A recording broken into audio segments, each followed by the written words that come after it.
I really feel like this mirrors the Arthas and Illidan kind of situation pretty well. That, like, yeah, they made some bad decisions, but everyone around them also kind of, like, didn't take any true action or do enough to stop it. That's the way that I see it. And that's not to take responsibility off of Sargeras, but in a way, it kind of feels like a character that gets abandoned by the others because for whatever reason. And a lot of times it's because that character pushes them away. I feel like this is a very common trait, especially amongst like men of my age, especially those that were like abused or came up in fucked up households where like, instead of being vulnerable and asking for the help that you need, you get defensive and angry and you push people away. And I feel like in many ways, that's kind of what Sargeras represents. And so for me, his character takes a deeper, more emotional meaning to symbolize the possibility that allowing your anger and fear to overwhelm you makes you more easily manipulatable. And that's fucked up. But at the end of the day, the people doing the manipulation to someone who's vulnerable like that are also fucking bad. And so it doesn't justify what Sargeras is alleged to have done, but does it make a little more sense? Yes. It's kind of like learning about the whole Uther thing and the whole Jaina stuff. It's just like, it's a similar fashion of like, could they have done more? I don't know. I think they could have.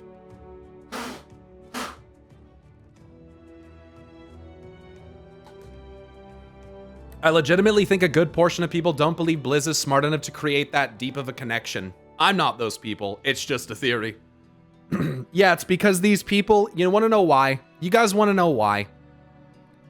Because a lot of gamers and people in general are not able to separate and visualize the people behind the entity that is the business.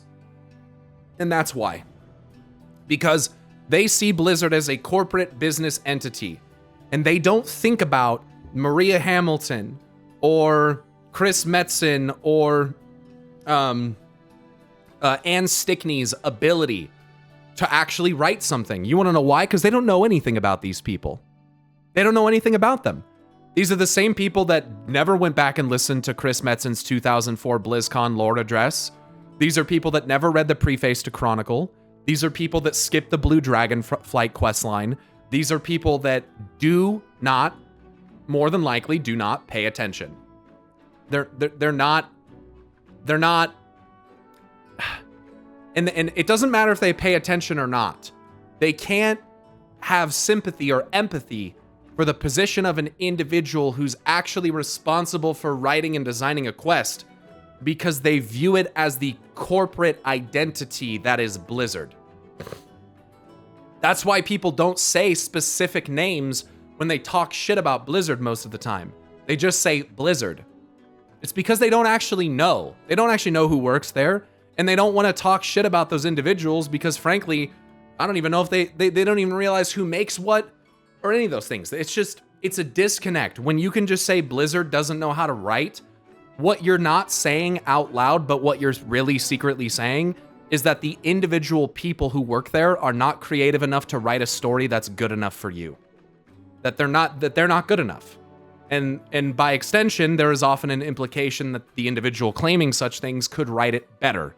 I myself have even said this before about things that Steve Denuser did, and frankly, I think that I could write it better, especially the Sylvanas situation, but what the fuck do I know? I'm also a lore expert, so it's a little bit different, right? And so I just think part of the reason why people feel this way is because, again, there's no humanization to the individuals that work there. They just are seeing it as the corporate structure that is Blizzard. That's the way that I see it. And so there's a big lack of like empathy. 'Cause they don't realize that these are like people who are waking up at like 6, 7, 8 in the morning, driving to work to make their favorite video game. You know, I feel like a lot of gamers kind of live in like sometimes live in like a dreamland about like how games are made. That like these people must just be like horsing around in the office, like throwing fucking popcorn at each other and like fucking jerking around all the time, when it's like, dude, this is literally like the outpouring of their passion into this art. And like some of these people are working fucking 10, 12-hour days and like going home and just eating a fucking frozen burrito and going to bed. Like, I just think that like people need to realize like These are people that like they wake up and go to sleep just like us. They are learning and making mistakes just like us. And like at the end of the day, like not every story is meant to resonate with every person. If it did, then like it'd be a totally different situation. But that's not how it works. You have different characters and different stories that resonate with people for different reasons. And unfortunately, people seem to forget that they're playing an MMO where there's going to be a wide breadth of reasons and inspirations and feelings of stories, and when something doesn't align with them, then it's all just fucking trash and Blizzard doesn't know how to write. Which, frankly, is idiotic because, at the end of the day, these motherfuckers aren't reading quest text anyway. They're not. They're not fucking stopping and checking all the lore items. They're not paying attention to any of that shit anyway. It's a bunch of people complaining about something that they never cared about in the first place, which seems to be a big common fucking trend in the world nowadays. People complaining about shit that they don't actually fucking care about. Fully agree. I also think there's a much larger problem in the gaming sphere. Very toxic, negative. It's not just WoW. Well, yeah, that's a different topic in and of itself.